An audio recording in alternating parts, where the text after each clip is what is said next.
Morning, welcome to the Allotment Gardener in the second week in May. We survived the wind storms that everybody's been having. We lost the perspex pane of glass in the greenhouse, but as you can probably see, I put the water butt up against it and it protected it from any further wind. And the rain has come overnight and brightened up the plot quite considerably. One of the downsides of the strong wind is all the beds, the whole plot, is covered in this blossom and loads of leaves off the trees, so it looks a bit untidier than it is. But it's just about there. Stuff's starting to move on. We'll just let that stuff die away as it's falling off and rotting to the ground. Pleased to say that the local council have come along and cut the grass. In one of the earlier videos I explained that they kept bashing the end of these raised beds, but because we've moved them, tucked them in a bit, they've managed to cut the grass without causing any damage. The reason I'm down here is last week or the week before I promised you that I'd show you the peas getting netted up, so we put a stake in at each end and we're going to net them up. Glad to say, okay, I shouldn't be advertising, but glad to say that Tesco's have got a sale on at the moment with their gardening and barbecue stuff, so we've stocked up on some more gas for the boiler for the kettle, and we bought some pea netting for 75 pence. If you look very closely here you can see the netting.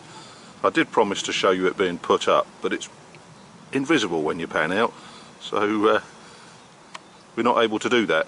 Basically what I've done is I've put a cane at each end, I've put the netting along like a piece of fence basically, and cable tied top and bottom at both ends, and I'm going to add some more canes to it.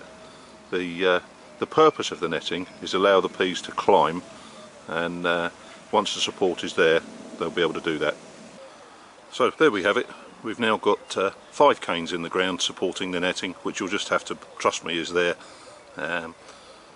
You shouldn't be planting another row of anything any closer than the height of the canes. This will allow you room to get up and down and give them the space they need for their growth. Here you can see an alternative to the single rows of peas. Phil's planted double rows of peas, has built a little tent shaped set of canes, and he'll drape his netting over both sides, so 2 rows of peas taking up a bit less space using the same support.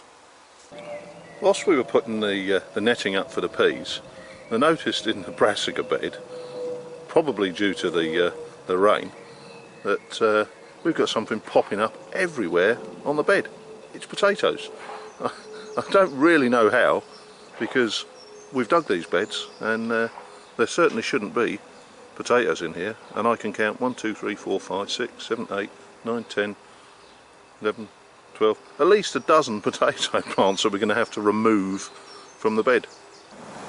Right, having dug the potatoes out, found some more in here. I think someone's sabotaging the plot, to be honest, because we don't put potato peelings in our compost, so there shouldn't be any stuff that's turned up from there producing potatoes. But having dug this bed out, this is the other legume bed, and even though corn isn't a legume, the plan is to put a block of corn in this bed. This is the stuff we've been growing in the greenhouse that you've seen previously in the toilet roll holders. Corn is planted in blocks, as in squares, rather than in rows. The reason is that the wind will allow it to pollinate whichever way the wind's blowing. It'll always be blowing from some corns to others. So we plant them in blocks. We plant them in the toilet roll holders themselves. We'll give them a bit of a soaking first so that they'll break down nice and quickly. That's what we're going to do now. There we go. Give them a good soaking, just so the cardboard breaks up even more when we put them in the soil. And we'll plant them about 14 inches apart in their blocks. So there's 16 there, so it'll be a 4x4 block.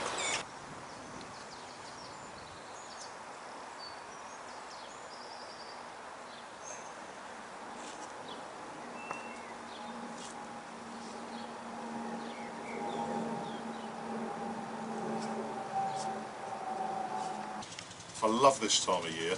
The sun's out, get the odd bit of rain to move stuff on.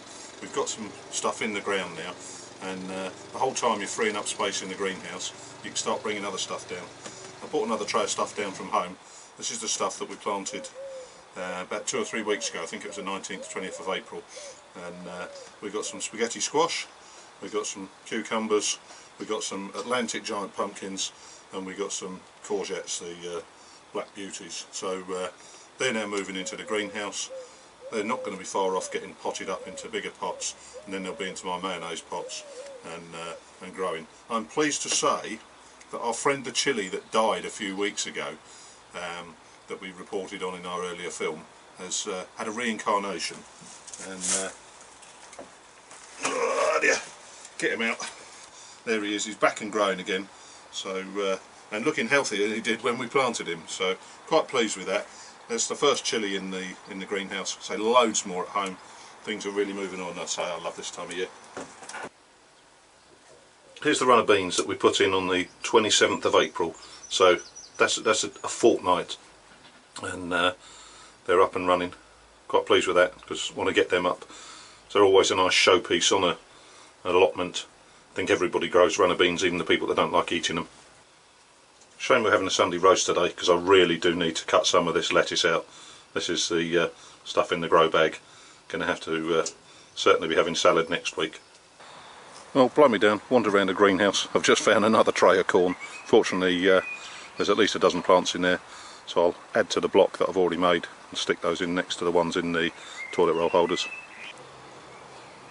Right, that's the rest of those corn in. Interesting, they were done in small pots, and they look much more lively and healthy than the ones that were done in the toilet rolls. I'm not going to stop growing in toilet rolls. What I am going to do is see which ones actually achieve the best results come the harvest time. But while we're on about toilet roll holders, obviously they take up a fair bit of space, carrier bags full of them in the shed or at home, etc. But I noticed something in Phil's greenhouse, and I've got 10 toilet roll holders in my back pocket. Just collapse them, fold them up inside each other. They take up no space at all. Just a neat little trick to save a bit of space. It's getting hotter and hotter in the greenhouse here. Just been having a look around, and the tomatoes, the money makers that we put in early April, really outgrowing the pots, so I'm going to have to move them into other pots. I think we've got about 100 plants. I'm not going to pot them all up. I'm just going to take the best specimens and then give the rest away. So I'll catch up with you soon.